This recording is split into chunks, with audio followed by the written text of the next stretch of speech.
साईं की बात।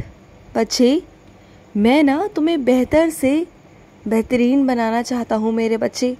हाँ, मुझे मालूम है कि तुम बेहतर हो, तुम आज भी बहुत बेहतर हो मेरे बच्चे, लेकिन फिर भी मैं तुम्हें बेहतरीन बनाना चाहता हूँ। मैं चाहता हूँ कि तुम निखर कर आगे आओ, दुनिया के आगे आओ। मैं चाहता हूँ कि जो भी तुम्हारे अंदर आज भी गुण छुपे हुए हैं ना, वो भी निकल कर बाहर आए। तुम्हें आता सब है, तुम्हारे अंदर गुण भी बहुत है, बस तुम्हारे अंदर ना अपने लिए विश्वास नहीं है, जिसे आत्मविश्वास कहा जाता है ना, वो तुम्हारे अंदर नहीं मेरे बच्चे। लेकिन तुम्हारे आत्मविश्वास को जगाना भी मेरा ही काम है। मैं तुम्हारे आत्मविश्वास को जगाऊंगा और तुम्हें बताऊंगा मेरे बच्चे कि कैसे अपना आत्मविश्वास मजबूत करना है। तुम्हें बहुत कुछ आता है, तुम्हें हर चीज़ में तुम कुछ ना कुछ कर सकते हो, मुझे मालूम है। बस तुम लोगों की नज़रों से बचने की कोशिश करते हो, तुम सबके सामने नहीं आना चाहते। तुम ना एक अलग, एक गुप्त इंसान बन के रहना चाहते हो। तुम सबके सामने आकर सब कुछ दिखावा नहीं करना चाहते। अच्छी बात है मेरे बच्चे, मत करो दिखावा, मत करो अपने आप को उजागर, लेकिन कम से कम जो कुछ तुम्हारे अंदर गुण हैं वो तो तुम दिखा ही सकते हो ना। अपनी कला तो तुम दिखा सकते हो ना। देखो, दुनिया में से ऐसे कई लोग होंगे जो तुमसे ईर्ष्या करते होंगे, और उनमें से कई लोग ऐसे भी होंगे जिनके लिए तुम उनकी प्रेरणा बनोगे। क्योंकि बहुत सारे मेरे बच्चे ऐसे हैं जो बहुत कुछ करना चाहते हैं, लेकिन उनके लिए ना कोई प्रेरणा स्रोत नहीं बनता। तो तुम बनो ना, उनका प्रेरणा स्रोत बनो, जिससे कि वो तुम्हें देखकर आगे निकल सके। और सुनो, जो लोग गलत है ना, जो लोग गलत करते हैं, उनके बारे में सोच सोच कर चिंता क्यों करते हो? तुम उन्हें सुधार नहीं सकते। उन लोगों के बारे में जितना सोचोगे उतना परेशान हो जाओगे, क्योंकि वो ऐसे ही हैं मेरे बच्चे। वो कभी नहीं सुधर सकते मेरे बच्चे। उनकी सोच जैसी है ना, वो वैसे ही रहेगी मेरे बच्चे। उसमें तुम कुछ भी नहीं कर सकते, कुछ भी नहीं कर सकते। बस तुम अपने आप को परेशान कर रहे हो और कुछ भी नहीं है। उन्हें जब सुधरना होगा ना, तब वो सुधर जाएंगे, क्योंकि हर चीज़ का एक वक्त होता है मेरे बच्चे। जब उनका सही वक्त आएगा तो वो सुधर जाएंगे। और सुनो, जो भी चीज़ें तुम्हारी खोई हुई थी ना, निराश बिल्कुल भी मत होना। तुम्हारा बाबा, तुम्हारा साईं वो सब कुछ लौटाएगा मेरे बच्चे। मैं सब कुछ लौटा दूंगा। निराश मत हुआ करो कि तुमसे वो चीज़ छीन ली गई या तुमसे वो चीज़ खो गई। मत हुआ करो परेशान, मत रोया करो मेरे बच्चे। मेरे होते हुए तुम रो, मुझे अच्छा नहीं लगता। मैं हूँ ना तुम्हारा बाबा। जो भी कुछ खोया है ना, मैं सब कुछ वापस ला के तुम्हें दूंगा। विश्वास रखो, मत परेशान हुआ करो। तुम्हारा बाबा तुम्हें सब कुछ ला के दे सकता है। बस अपने बाबा पर विश्वास रखा करो। और सुनो, जो घर तुम चाहते हो ना कि तुम्हारे सर पर भी छत हो, है ना, चाहते हो ना कि तुम भी एक बहुत प्यारा सा घर लो, तुम्हारे उस घर के अंदर एक मेरा कमरा हो, चाहते हो ना एक मेरा सुंदर सा मंदिर हो जहाँ तुम बैठ के मेरी पूजा आराधना कर सको, है ना, चाहते हो ना, तो ऐसा ज़रूर ज़रूर होगा मेरे बच्चे। अगले साल तक तुम अपने घर में प्रवेश करोगे मेरे बच्चे। और वो कैसे होगा, क्या होगा, ये मत पूछना बस, लेकिन वो होगा। ऐसी लीला तुम्हारे ज़िंदगी में होगी ना कि अगले साल तुम अपने घर में ही दिवाली मनाओगे। ये मैं पक्के से तुमसे कह सकता हूँ मेरे बच्चे, मेरा वादा है तुमसे। अगले साल ऐसा होगा मेरे बच्चे, ऐसा पक्के से होगा, मेरा वादा है तुमसे। और तुम्हारा बाबा कभी झूठ नहीं कहता मेरे बच्चे। मैं जो कहता हूँ वो मैं करता हूँ मेरे बच्चे, मैं करता हूँ। और नहीं तो आजमा लेना अपने बाबा को, कभी कुछ मांग लेना, कभी कुछ देख लेना मांग कर, तुम्हें मालूम पड़ जाएगा। और सुनो, तुम्हें क्या लगता है कि तुम्हारा बाबा सिर्फ तुम्हारी बड़ी बड़ी चीज़ों का ख्याल रखता है? नहीं, मैं छोटी छोटी चीज़ों का भी ख्याल रखता हूँ।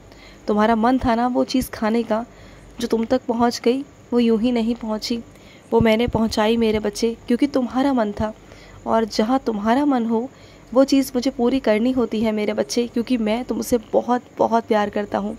बस तुम्हारे कहने की देरी होती है और वो हर चीज़ तुम्हारे पास पहुँच जाती है जो तुम्हें पसंद है।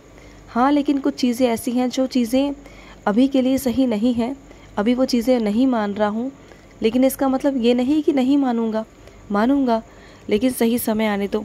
सही समय आने पर वो सारी चीज़ें तुम्हें मिल जाएंगी, सब कुछ मिल जाएगा। और सुनो, आज जो लोग तुमसे बदतमीज़ी कर रहे हैं ना, तुम्हें परेशान कर रहे हैं, तुम्हें नीचा दिखा रहे हैं, ये दिखा रहे हैं कि तुम कुछ भी नहीं हो। चिंता मत करना, आने वाले वक्त में वही लोग होंगे जो तुमसे माफ़ी मांगेंगे मेरे बच्चे। तुम देख लेना, वो वक्त भी कोई दूर नहीं, वो वक्त भी बहुत नज़दीक है, क्योंकि तुम बहुत ऊंचाइयों तक जाओगे मेरे बच्चे। आज लोगों को लगता है कि तुम कुछ नहीं कर पाओगे, लेकिन मैं तुमसे कहता हूँ कि जब तुम करोगे ना तो फिर इसकी कोई हद नहीं होगी, क्योंकि तुम्हारे करने की ना कोई हद नहीं होती। जब तुम करते हो ना, दिल से करते हो, मन से करते हो, तो तुम अपना तन मन धन सब लगाते हो और तुम आगे से आगे बढ़ ही जाते हो। लेकिन अगर नहीं करना चाहो तो बिल्कुल नहीं करते, लेकिन जब करना चाहो तो बहुत कुछ कर जाते हो, मुझे मालूम है। ये सब कुछ निर्भर करता है मेरे बच्चे तुम्हारी सोच पर, तुम्हारे मन पर। जब तुम्हारा मन अच्छा होता है ना, तब तुम्हें करने का मन भी करता है और तुम करते भी हो मेरे बच्चे। मुझे बहुत अच्छा लगता है तब। और सुनो, तुम ना शिरडी आने की सोच रहे हो तो शिरडी आ जाओ। मत सोचो कि कब आना है कब नहीं आना है, बस सोच लिया है तो आ ही जाओ, क्योंकि अगर तुम सोचते रहते हो ना तो तुम आ नहीं पाते हो मेरे बच्चे। इसलिए अगर सोच लिया है कि तुम्हें कब आना है तो तुरंत ही टिकट बुक करा लो मेरे बच्चे और आ जाओ अपने बाबा के पास, क्योंकि तुम्हारा मन वैसे भी ना बहुत अजीब सा हो रहा है। तुम्हारे मन में बहुत सारी उथल पुथल है ना, मुझे मालूम है मेरे बच्चे। तो तुम ना आओ, शिरडी आओ। सबसे पहले तुम शिरडी आओ, उसके बाद में मैं तुम्हें कुछ रास्ते दिखाऊंगा, वहीं से तुम्हें रास्ते दिखेंगे। अभी तुम्हें सब कुछ धुंधला दिखाई देगा, तुम्हें कुछ समझ नहीं आएगा। वो रास्ते दिखाऊंगा जिस पर चल के तुम्हें सफलता हासिल होगी। और एक बात जान लो मेरे बच्चे, चाहे कोई भी परिस्थिति हो, चाहे उतार चढ़ाव हो या कुछ भी हो मेरे बच्चे, सुख दुख चाहे कैसा भी हो, मैं हर पल तेरे साथ खड़ा हूँ। तो अकेला नहीं मेरे बच्चे, मैं तुझे अकेला छोड़ ही नहीं सकता। मैं तेरा साईं हूँ, मैं तेरा बाबा हूँ। मैं तुम्हें कैसे अकेला छोड़ दूँ मेरे बच्चे, मैं तुम्हें अकेला नहीं छोड़ सकता। किसी भी परिस्थिति में मैं तुम्हें छोड़ नहीं सकता मेरे बच्चे। अगर सुख है ना तो सुख को भी बांटूंगा, और अगर दुख है ना तो तेरे दुख हर लूँगा मेरे बच्चे, लेकिन तुझे दुखी नहीं होने दूंगा, बिल्कुल नहीं होने दूंगा। और सुनो, तुम्हारे घर में एक ऐसी खिड़की है जिसका कांच टूट गया है मेरे बच्चे, और तुम बहुत अच्छे से जानते हो कि मैं किस खिड़की के बारे में बात कर रहा हूँ मेरे बच्चे। वो खिड़की का जो कांच है ना वो टूट गया है। या तो उसे पूरी तरीके से हटवा दो वहाँ से, या फिर उसकी मरम्मत करवाओ। टूटा हुआ कांच अपने घर में नहीं रखते हैं मेरे बच्चे, ये बात तुम्हें पता होनी चाहिए। और ये बात तुम्हें मैं पहले भी बता चुका हूँ ना कि टूटा हुआ सामान अपने घर में नहीं रखते हैं, और कांच तो बिल्कुल भी नहीं मेरे बच्चे। जो तुम्हारे घर में अड़चनें आ रही हैं ना, परेशानियाँ आ रही हैं ना, इसी के कारण आ रही हैं मेरे बच्चे। और जो तुम बीमार रहते हो ना, परेशान रहते हो ना, उसका कारण जानना चाहते हो? उसका कारण है तुम्हारे घर की छत में कबाड़ा। जब अपने घर में कबाड़ा तुम निकाल दोगे ना, अपने घर की छत का, और जो भी कुछ कबाड़ा तुम्हारे घर में रखा हुआ है उन सबको निकाल दोगे ना, तो देखना कि तुम्हारे जीवन में कितना फ़र्क पड़ेगा। क्योंकि उन्हीं कारणों से ना तुम्हारे जीवन में रुकावट आई हुई है। तुम्हारे जीवन में बहुत रुकावट है मेरे बच्चे, और मैं चाहता हूँ कि तुम उन रुकावटों को दूर करो। हाँ, मानता हूँ कुछ रुकावटें मेरी तरफ से हैं और कुछ तुम्हारी तरफ से।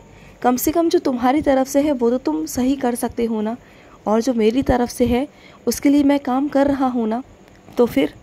और सुनो, किसी के बिना मंजूरी के, किसी के बिना पूछे किसी का ताला नहीं तोड़ा करते मेरे बच्चे। पहले उससे पूछा करते हैं, उससे चाबी लो, तरीके से तमीज़ से काम करो। ऐसे करना गलत है मेरे बच्चे। किसी के पीठ पीछे, किसी के बिना पूछे ताला तोड़ना, किसी के घर में जाना, किसी के कमरे में जाना गलत है मेरे बच्चे।